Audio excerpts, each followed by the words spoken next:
The candies are so well lit up here. I think that's fantastic. Here, we'll serve someone. Okay.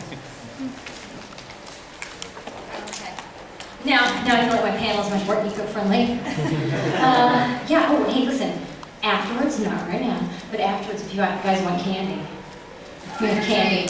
This is your incentive. That's what you have to stay. If you stay at the end, you get candy. I think that's good. Anyway, hello. So this is just like the open Q&A. So this is the time to ask questions about pretty much any stuff.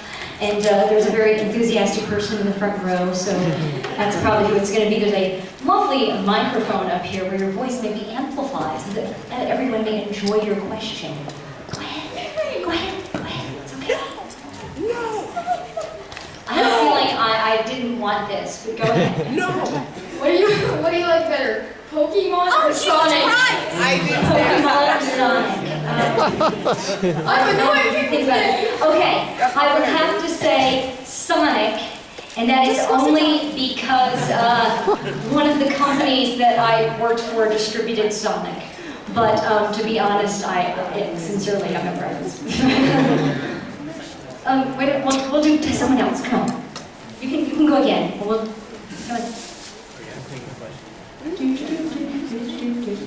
There was somebody who used to email me all the time from England who always wanted me to read his crossover fanfic, which was Sonic and Noir, if anybody remembers Noir. Not a good crossover. Yeah. What was the voice actor? Who did you voice act for Full Metal Alchemist? Oh, in Full Metal Alchemist, I played a character called Marta.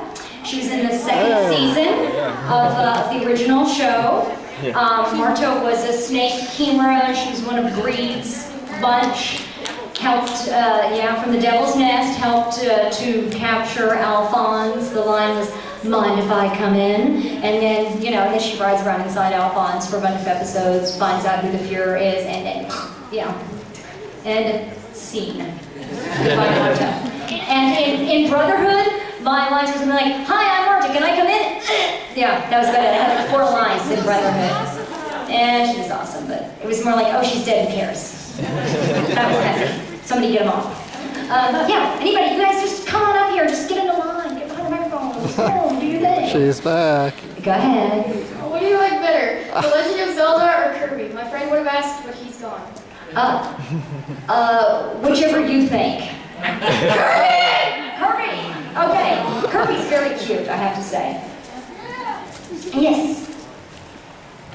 First off, I really like your work on Infinite Stratos. It was pretty good. Thank you so much. Especially Laura Bowie, she's my second favorite, but unfortunately the first one has to go to Charlotte. Oh yeah, you know what? In Japan, there's like a crazy amount of merchandise for Charlotte/Charles, and then also secondarily Laura Bodovic. So they're kind of the two popular ones. Also, I have a part of the sock puppet thing.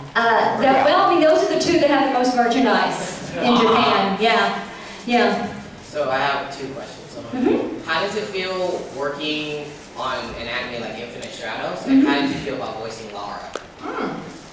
Well, I was excited to work on Infinite Stratos because I thought, it was an interesting opportunity kind of with some of the different accents. I was the script writer for the show.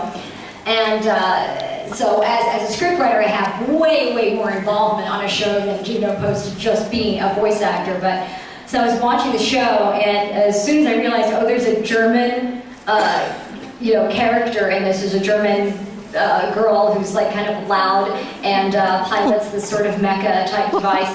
And so I just paused it, and I went in. My husband was going to be directing it. I said, by the way, there's a loud German mecha pilot. That's all I said. So there was never any casting for that part. I was just more like letting him know. There's a loud German girl. So who are you going to call? It's me. And can you do a voice sample of that? Gosh, as much as I wrote that, I should remember something that Laura said. You know what? I can't remember a single line from that show. Is that terrible? I wrote it. All I know is that she was talking in German, so talking with a German accent, so it's probably something like this. Because most of my characters is a teenage girl with a German accent, and so she's talking like this most of the time. Yeah. Wunderbar, Spaß, toll.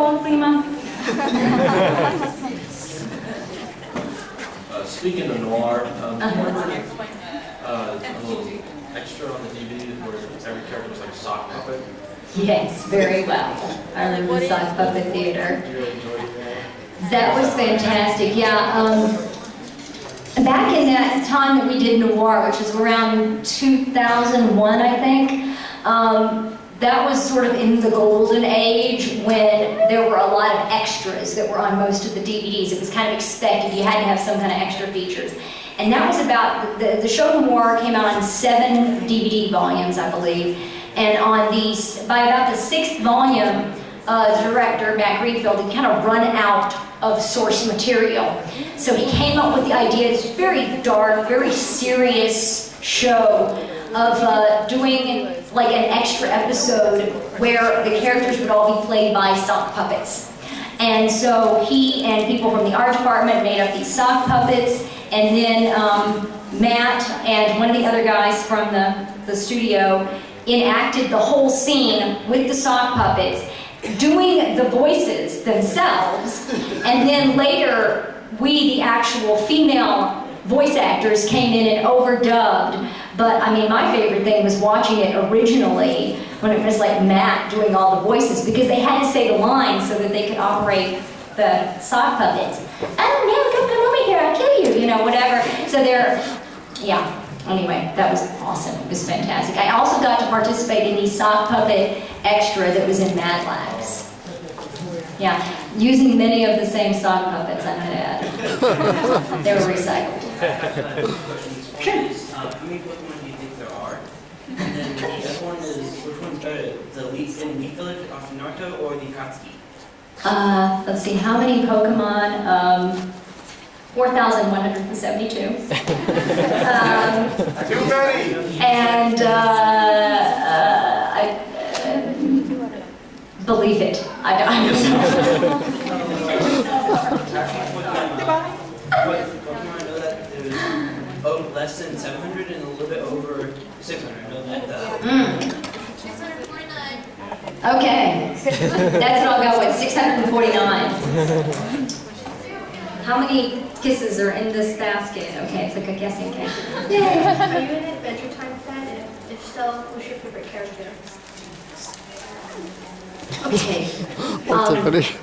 Haven't watched Adventure Time, so I don't want to say I'm not a fan, because that makes it sound very negative. Like, no, I'm not a fan of that. I just haven't watched it, so I'm sorry. But I did say you could ask anything in here, so that is a fair question. What was your favorite part of voicing Asuka in Evangelion? Favorite part of voicing Asuka? Oh, so many things. Well, initially, I have to say, one of the things I was most excited about was that I was going to get to speak German and actually like write the German dialogue. I was super excited about that. Back when I was in high school and I started taking German, my mother was very disappointed about that because she thought it was a completely useless waste of my time to take German. And she thought that I should be taking Spanish. Well, I didn't want to take Spanish because everybody else was taking Spanish, so that just seemed too common. Like, well, I don't want to do the thing that everyone else is doing, so I wanted to do something different. And also, the real answer is I was dating this guy who was German, and I don't know. He was teaching me to speak German. I was like, well, this is pretty good. I can speak German. I'll just take the German class. And then, then I broke up with the guy, so whatever. But I don't know. That was my first favorite thing. And there's a lot of awesome things about Asuka, because you know what, Asuka, I think Shinji is really like what most of us would be like, right? Somebody tells you you're a 14-year-old kid, you've got to go get into this big robot thing and shoot at monsters, right? I mean, that's basically kind of what it boils down to. And you'd be like, oh, hell no, I'm not doing that. I'm running away. But we don't want to admit that we would be like that, so we think we'd like to be more like Asuka, so we can just tell everybody what we really think of them and, be all like badass. So Asuka, I think, is more like we would want to be like that, but we really probably be more like Shinji. So I like being the character who gets to tell everybody what she really thinks. It's pretty awesome. I'm the most popular girl in school. You should appreciate your good fortune. Yes. Hi, how are you? I'm groovy.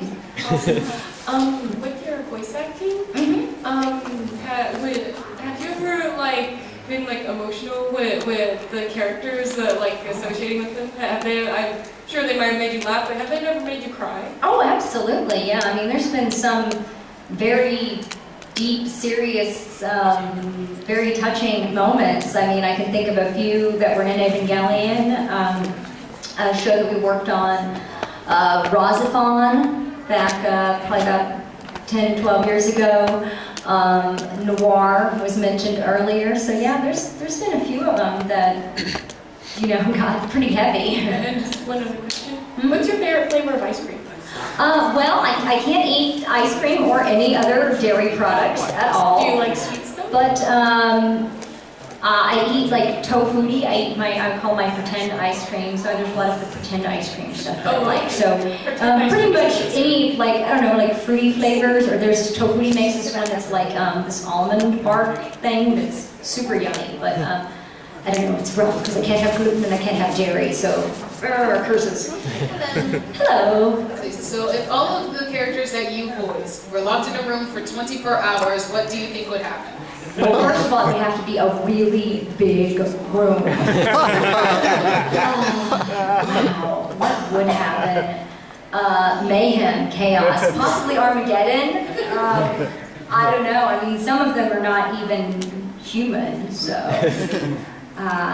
the potential for real destruction exists. So how many do you think would die in the first hour? Yeah, I think there probably would be only a few that would be left at the end of it all. You know, maybe like I can imagine Asuka from Evangelion and Ryoko from the Deska would probably be duking it out pretty big time. Satella Arcanite from Chrono Crusade, you know, she was a witch, she had like magical powers, so maybe she could like chill everything out or something. That'd be good. Hello again. One more thing. Out of all characters of Fullmetal Alchemist, what do you think is the most useless and or worthless one out of all characters? The most useless one. Just asking. I don't know.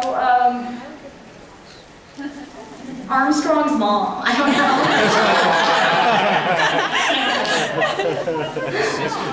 Beast. No, not that. She's still a beast. She threw a piano at that one. I have two questions. Okay. Keep in mind, I have not seen Pokemon, but you go back. Well, that's sad, but okay. Do you know where I could buy a pet rock?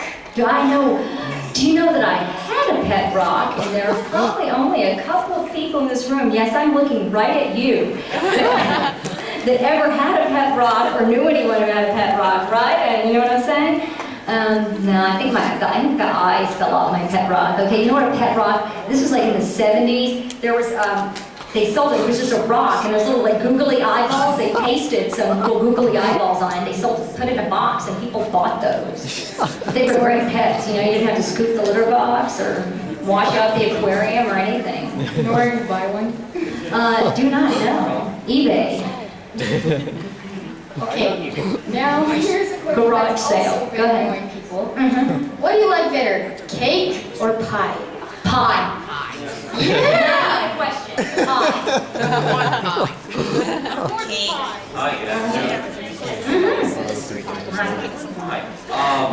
As Asuka, can you ask me if I'm stupid? What are you, stupid? Thank you very much. You're welcome. Best catchphrase ever, by the way. Oh, hello! It's our friend from Sydney. Yeah! Work! Just as alternate, do you have a favourite alternate line in the line? I believe there was a line, it was something like,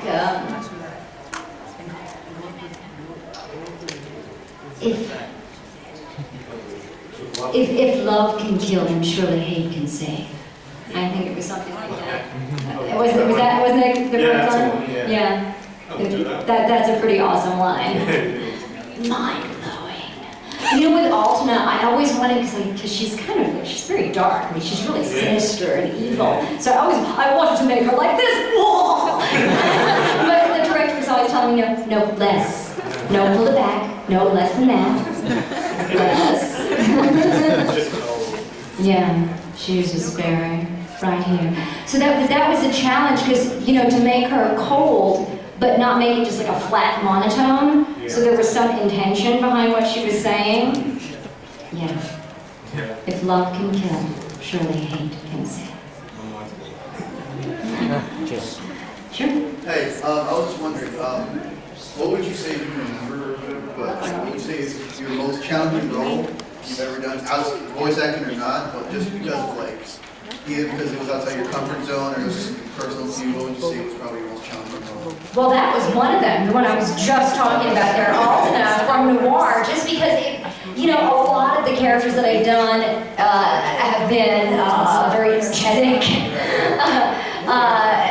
you know, very exciting, and yeah, that was really tough for me to do something that was so low-key and understated, and yet, like I said, very, very sinister. So that was pretty tricky. Another one for completely different reasons, and I don't know how much anybody would be familiar with it, but Ponyo Ponyo Digicarrot.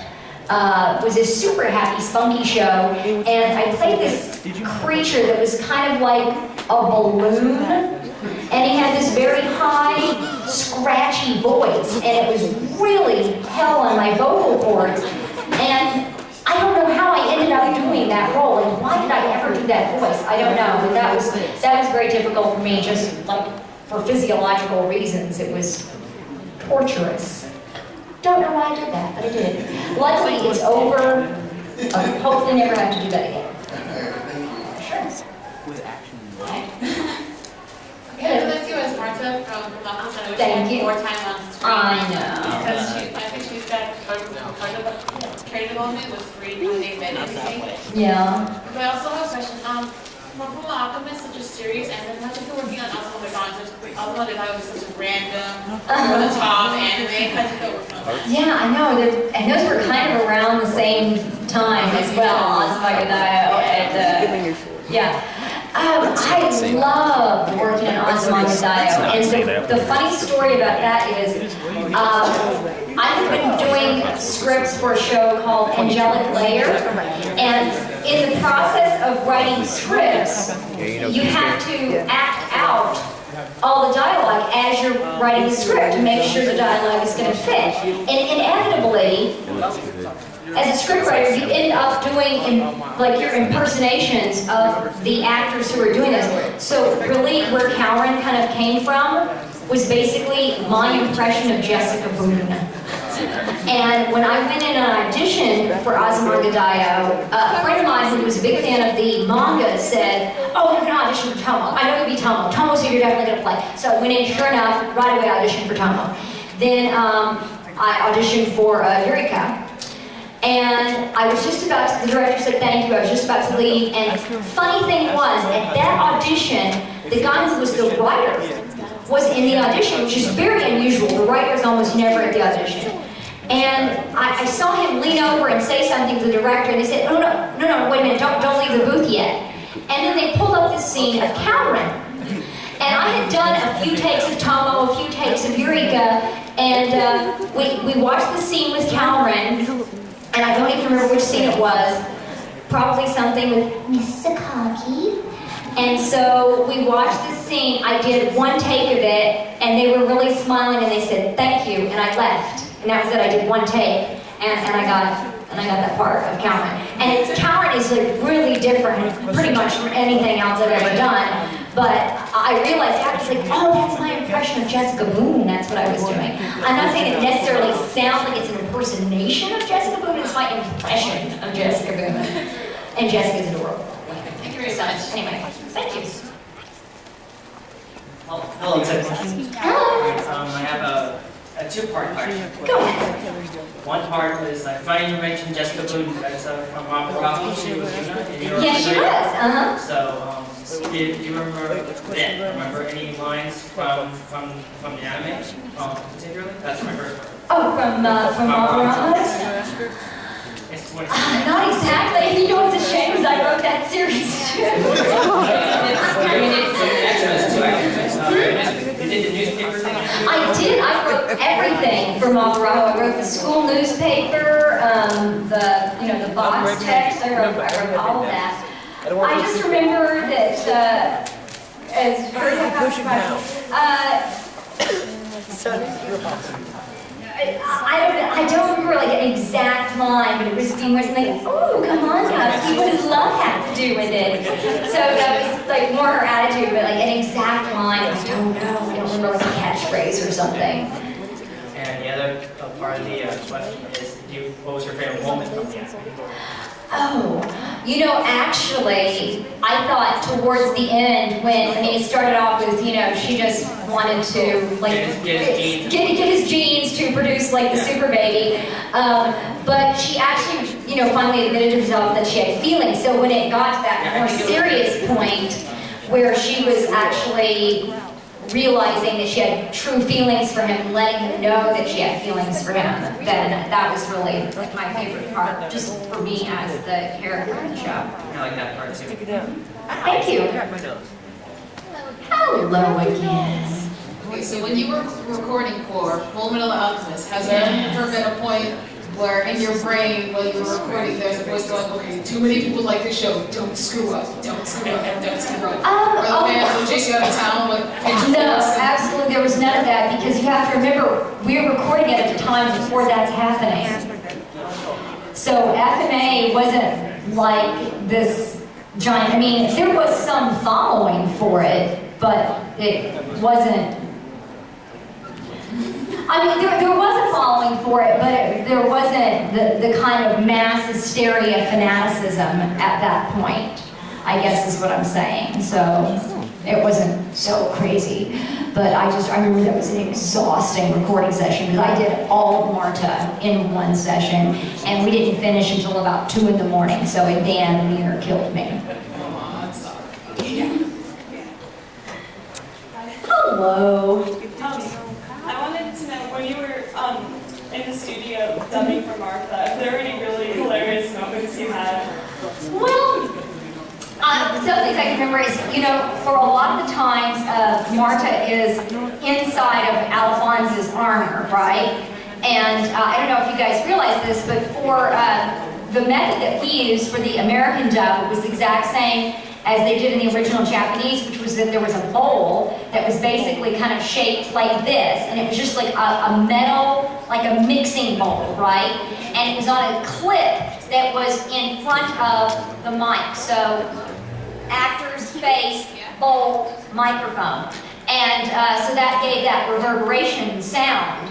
And so and by the way, there was only one bowl, like this officially Japanese approved, officially sanctioned bowl that we, like, why didn't we just go and buy 2 at the same time, like a backup bowl, like, in case it got dented, but I don't know. So anyway, that was a challenge working with the bowl. Of course, Aaron had to record everything with the bowl. And I believe, they've continued using this same mythical bowl all along now. But yeah, I had several, and what was terrible is like if you'd accidentally hit the bowl and it would bang on the microphone. That is a horrible sound, that metal hitting the mic. That was very, very bad. So, yeah, the bowl. Hi, how are you? Hello. What is I have 2 questions. Sure. What is your favorite color? And what is your thoughts about Neon Gillian? I know they have like different types of endings, and actually I was talking with a friend with that, and then we were like, okay, this is totally confusing. I really don't get this. So I really, what's interesting is I thought for a long time my favorite color was purple. And I've come to the realization that I think it's actually blue. Because I will only have a blue car, and I looked in my closet and it's like, oh my gosh, I have so many shirts. Look at that, I'm wearing a blue shirt right now, okay? And I was like, a lot of my clothes are blue. Maybe blue is my favorite color. Is that terrible if you don't know what your favorite color is? But I think it's actually blue. So I've kind of surprised myself recently. That was a big Tiffany epiphany. Now, different endings of Ava. Well, first of all, here's what I have to say. Damn you, Sadamoto, because I thought that this volume of the manga, and I haven't read it yet, so please no spoilers, but the big spoiler is there's still another one. So we all thought that this volume of the manga is going to be the end, the last, da da da da. No, it's not. So, damn. But I liked the ending of the original TV series. You know, I thought it was, I mean, it's, you know, not straightforward, but it is, I felt that it was a positive, uplifting ending, and so much more so than End of Evangelion. And of course, as far as the rebuild movies, we have no idea what that'll be like, because there's still, you know, at least 2 more movies to come out. So I'll just have to wait and see. I don't know. Hello, Tiffany. My question is about the ADR scripting process. What goes into writing an ADR script? Wow. ADR scripting is like an entire panel on its own. It is very long and complicated process to explain to you in like one short answer in this panel. There's a translator who translates it. I don't speak Japanese, but there's one or possibly even more translators that go over the script. And then, you know, like I say, while watching the actual, you have to be watching the video while you're writing the script and performing all of the lines at the same time to make sure that all fits. And then, you know, taking into consideration all the factors of the characterization, what the intent of the line is, you know, trying to make sure that you're keeping true to the original intent of the story. And then, of course, you've got all kinds of other issues like pop culture references, any kind of cultural references at all, wordplays, puns, crazy mouth movements. I mean, there's so much that goes into it. And of course, we also have to note in the script the time code, exactly where every line is going to take place, the time code for every vocalization. So in the dubbing script, there has to be a notation for every single time that someone takes a, you know, there's a sigh or a breath or a moan or a groan or a scream or a grunt. All of that has to be in the script. So it's just a very time-consuming and tedious process, and there's a lot that goes into it, and I'm afraid it's way too much for me to explain all the details. It's just this one short panel. Thank you. Okay, thanks. Hello. I have 2 questions. The first being, who's your favorite character in Fullmetal Alchemist?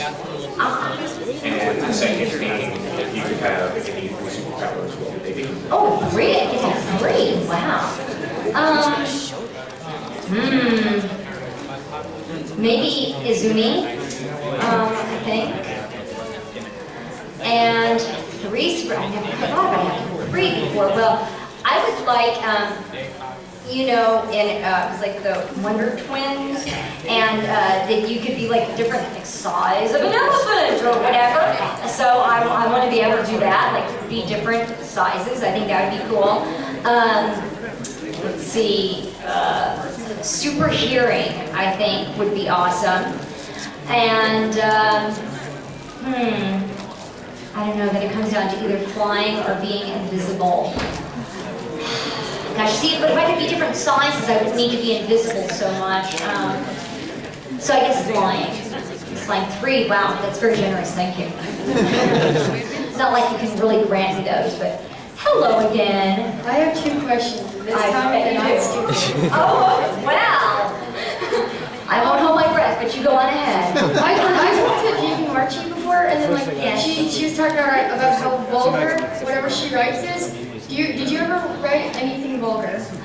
Well, sure, depending on what the show is. I mean, if it's appropriate to the show. Most of my really vulgar stuff is in the notes. When I'm doing a script, I write all kinds of notes to the actors underneath the dialogue. I leave them all kinds of notes about things. And a lot of times it's just, well, maybe not necessarily vulgar, but sometimes if the particular actor that's doing that role, if they've got to do with a really throat-ripping, blood-curdling scream, I usually write something to mock them. And like, this one time I was in science class and my teacher made me read something, and it was I had such a dirty mind that I could not read it because I was too busy laughing. Has that ever happened to you in any of the voice acting that you've done? Yeah. Not necessarily, I don't know if something was dirty, but yeah, sometimes there's been something, for whatever reason, that cracked me up, that was difficult to get through it. I can think of a few things. There was a project I was working on a few days ago that I can't really talk about, but it was some narration that I was doing, and I was trying to, okay, is everything all right? Okay, well, yes, it happens sometimes, so thank you. Hi there. I was just wondering, if you can remember like the most memorable like experience recording something, or like acting, like voice acting, or not, what would you say your memorable experience you had, either a singular day or like a recording session, or like just recording something entirely. You know what I mean? Oh, wow. That is difficult. There's a lot of things that stand out in my mind.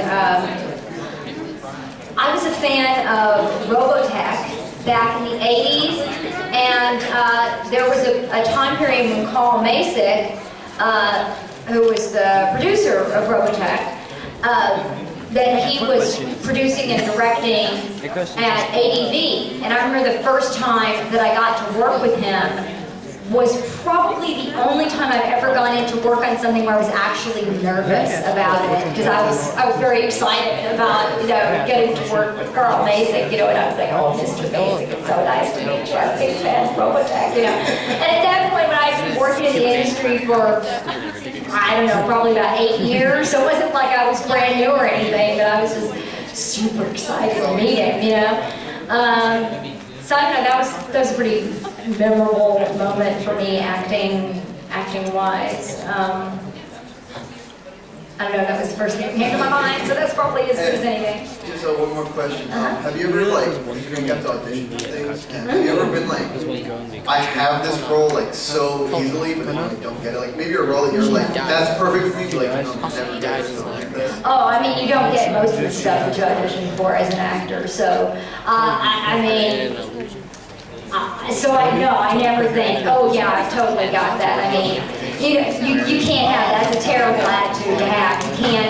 You just can't think that way, because you're only going to be crushed and disappointed. So what you have to do is you do your very best that you possibly can for the audition, and hope that that's what they're looking for. It may not be what they're looking for. They hear something else, and that's the way that they want to go with it, you know. That's all you can really do is, I mean, we want to, as actors, we want to get every single job that we ever audition for, but the truth is that you might get, you know, maybe 2% or 5% of the jobs that you ever audition for. So the chances are really spectacularly good that you will not get the job. Thank you. Sure.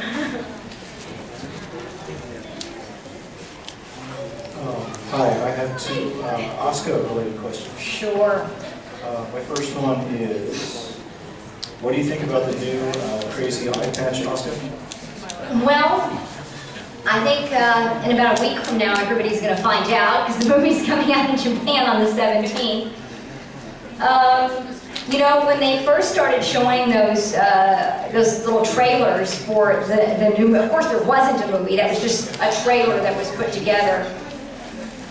But when that first was coming out, Miyamura-san, who's Yuko Miura is the original Japanese voice actor for Asuka. She and I started telling people that Asuka was a pirate. Yeah, so I don't know. I have no idea. I've heard that there's yet another new plug suit, so I'll be interested to see how that goes. Thank you. And my second question is, what is your name preference over her name change? You know, as long as she's still Asuka, I don't really care about the Soryu or the Shikinami. I was never that Yeah. Doesn't matter much. I would have been bothered if they changed her given name. The family name, Thank you. I'm not so outraged about it. Sure, you're welcome. Hello again. Before my question, it's not really I wanted to know, which did you get into first, voice acting or screenwriting, and what made you want to transition from one to the other? Well, I first got into voice acting. It was early 1994. At some point in 95, I actually was asked to start working on some subtitled scripts. So I did subtitled scripts for a few years, meaning that I just took the translation and just kind of cleaned it up, and they would use that for the subtitles. Then the first dubbing scripts I did actually was just the German dialogue that Asuka had in Evangelion. And then a few years later, 2003, just at some point I thought, hey, I think they're looking for some script writers. And it used to be that the director of the show, like the same person was the director, the producer, the writer, until they, got to a point where like, that's a lot of work for one person, and they kind of started splitting those jobs up, and they were looking for script writers. And, I went in and asked to do these script writing tests, which I did under a fake name, and I got accepted into doing that. I just thought maybe that would be something that I would have a knack for with my background working on the subtitled scripts, and then having done that little bit of German dialogue for Asuka. And it's so difficult. It's very difficult. It's very tedious and time consuming and making you want to throw yourself in front of a bus. And my one other question is, what advice do you have for people who want to get into screenwriting?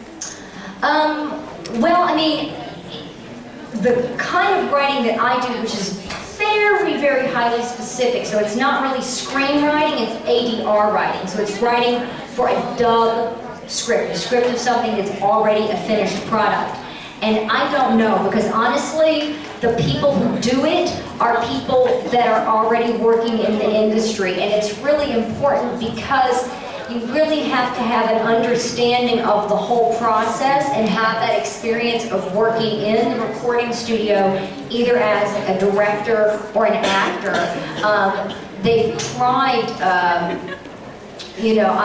know a few instances of some people that have come in and they've tried out doing some script work that don't have that experience, and it has not worked out. And even there was one guy who wrote a few scripts for ADV back several years ago. I want to say maybe 13, 14 years ago. And this guy had been a professional Hollywood screenwriter for television shows. An actual legitimate professional screenwriter.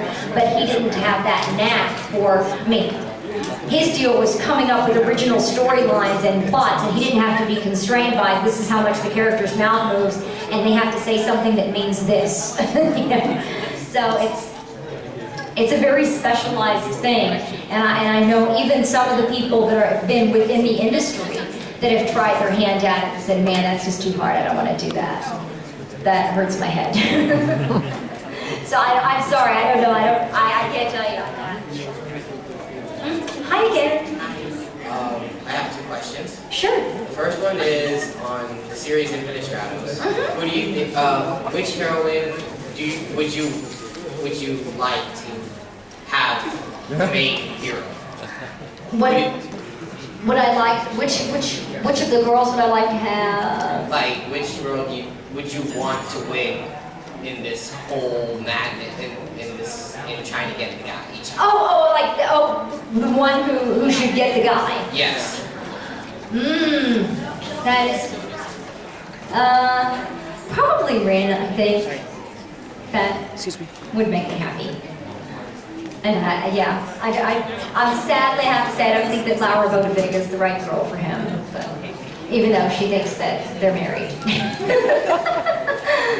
And the other question is, you've been in screenwriting for so long, and have you honestly ever thought about writing your own original material, like becoming an author? I have thought about it, but I don't know if I really have a passion for it. You know what honestly, what I probably enjoyed the most out of all the writing work that I've done in anime was not as much the script writing, but writing the support materials. So like for Mabaraho, there was a school newspaper. I wrote all the articles for the school newspaper. I wrote the box text for many of the series that I worked on. The box text is like you turn the DVD over and it tells you what the show is about in the back. So I wrote all of that text for Angelic Layer, Sister Princess, Mabaraho, Comic Party Revolution.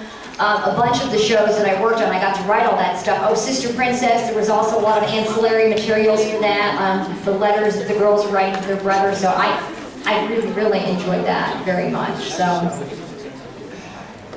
Thank you. Sorry, just one of my questions is, out of the Akatsuki members, which one would you want to be, or like the best? Or like the best? Yeah. Out of the Akatsuki members, well, I hope it's not going to crush everyone terribly in this room, but I haven't watched Naruto. I'm so sorry. I'm sorry. I can only be honest. I don't want to make up a BS answer. I'm not saying that I'm not like boycotting it. I just haven't seen it, and I'm sorry. I have nothing against it. That's like the top. Well, I'm going to have to again admit I haven't actually watched Bleach, even though I am friends with Johnny Yongbosh, and I know he plays Ichigo, and that is about my full extent of my knowledge of Bleach, so I'm so sorry. I can mostly answer questions about like the stuff that I worked on, but I'm so sorry. Again, not actively boycotting Bleach, nothing against Bleach, I just haven't seen it. So sorry. Bleach did end, by the way. Finally did. Two questions, really. First of all, any word on season 2 of Infinite Stratus? Because I love that. That was awesome. I don't know. I would love there to be another season of that. Yeah. Especially if I get to write it, because I make a lot more money. And also, can you do a Lord Multiple while Do you know, I don't remember an exact line of hers. What's your name? What is your name? Leon. Hello, Leon. How are you doing here? You cannot possibly climb into Infinite Stratos. It's only for women. Thank you. Oh, hi. You're so adorable. Love your wings. Okay, go ahead. When you played the on Wallflower, did you ever get irritated? Like, did they ever have you like retake her laugh so many times? I would have to generally just redo the laugh if it was too long or too short, because you know those are one of the really tricky things. It's not so much matching dialogue into the mouth laughs, especially for Wallflower, since I wrote the scripts and they were fantastic. But more like if you have to laugh for an exact specific period of time, that is difficult to, sometimes you don't get that on the first take. And laughter is not one of those things that you can't just like, ha, just like cut it in the middle. It has to last the right amount of time. So laughing or screaming or something like that, that's tricky.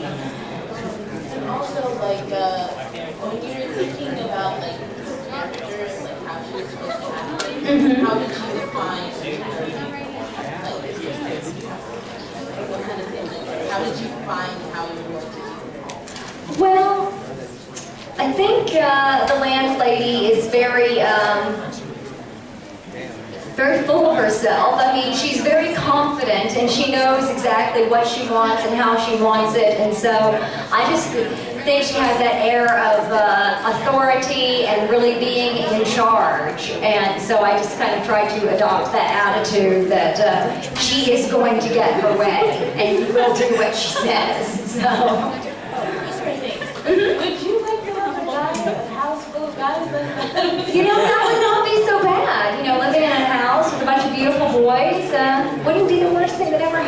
except for Sanako. Sanako, not so much. Thank you. Thank you. Hello. I have 2 questions. Sure.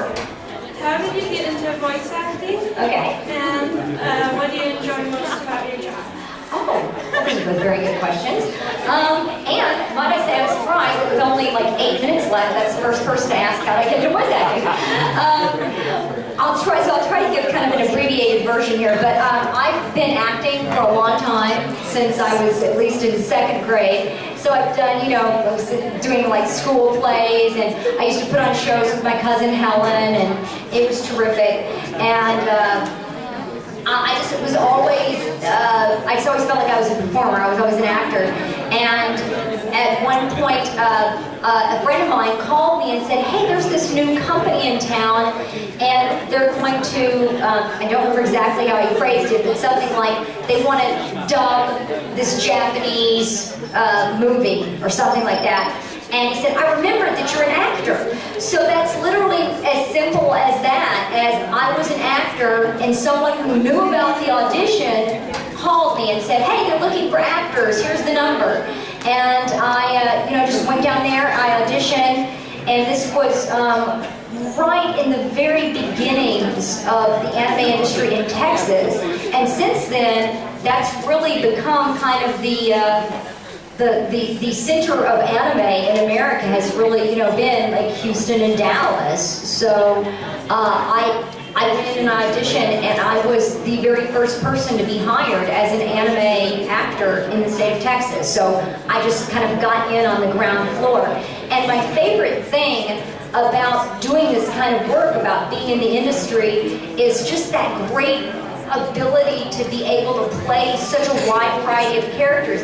I've gotten to do so many things that I would never be able to do in real life. I mean, in real life, I'm not going to play that many 10-year-old boys. If it was a, a movie or a stage play or something, and, like a balloon or an alien or some animal or what, just all of these great things that I get to do. It's fantastic, and I love it so much, and I never knew that this would really be the main part of my career, and I'm super excited and happy that it has been.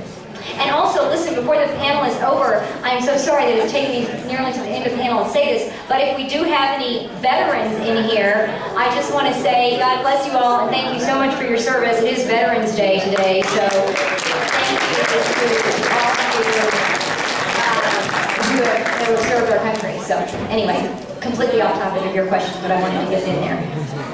Thank you. Hello. I actually have one question. Okay. Have you ever been called in for an audition, and then a couple of lines into the audition realize you really don't want to do this character, and then actually get the part?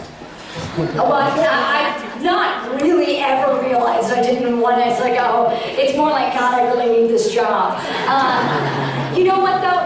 There was an audition that I just went to on my own a few years ago. It was an independent film, and it was not paying anything.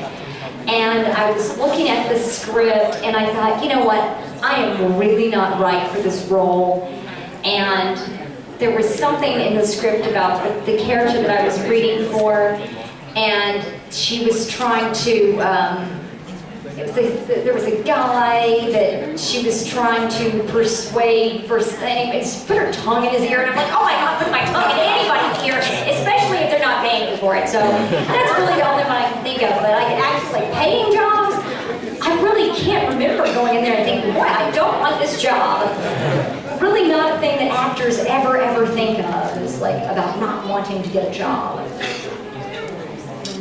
Hello. Hello. I have one question. Mm-hmm. So you worked on the writing for Sister Princess? I did the scripts for Sister Princess, That is awesome. I love Sister Princess. I loved it, but I felt like it was too short. I feel like, well, you know, there's another season of it. There's Sister Princess Repure, and I don't know if we'll ever get to do that. Probably not at this point, but. Really? Mm-hmm. Because I was looking and I was like, oh man, I love this. And just as I was starting to get obsessive over it, it hit me. I know. I'm like, oh, I'm slow. It's like I'm ready to build a shrine to it in my closet, and bam, it's over. Yeah, I know. Well, I mean, I wish we could have gotten Pure as well, but that's just how it goes sometimes. Believe me, as much as you think you want it to come out, I want it more. I promise you, I do. Was it a lack of funding, or just not enough people to do it? Or I seriously don't know those details. A lot of times it can be a multitude of things with rights issues and negotiations. Because I mean, it can't be a lack of writers. I mean, you're writing. Oh, no, that wouldn't have anything to do with it. But sometimes the rights get tied up, and there can be a multitude of reasons for that. So I really don't know, but I was very sadly disappointed. I feel your pain. Thank you. Hello. Okay, so you love Hello Kitty so much. I do love Hello Kitty. I am doing a panel about Hello Kitty this afternoon at 4 o'clock. Yes, and I wanted to know, was there any other Sanrio character that you liked? Well, yes. In fact, I played 3 different Sanrio characters in Hello Kitty's animation theater, so I'm probably as much or more obsessed about my actual characters, which were Pachaco, his little dog, and there's Peckerel the duck, and Mokichi the monkey. So I'd have to say I am as obsessed or more obsessed with my own characters than with Hello Kitty. So understandably so. Oh yes, I love my Melody. My Melody's been around. She's one of the original characters. Sure, I love my Melody. Yeah, I do have some of my Melody merchandise, but not as much because so much of my focus goes into, like I say, Kitty, and then, you know, all of my characters, so that's already a lot of stuff. A crazy amount of stuff. Thank you so much. And let me see, we are pretty much at 3 o'clock, so let me tell you, starting pretty much right now-ish is the charity auction, which I would encourage everyone to go to for at least a little while. I do have some Evangelion merchandise that I donated, and I will be over there auctioning that off myself at about 3:30. And then at 4 o'clock today, I am doing my Hello Kitty panel. So anyway, and I will be here tomorrow, you guys. So I will be doing a panel tomorrow, the radio play, and I have a panel, and I'm doing an autograph session tomorrow. So awesome!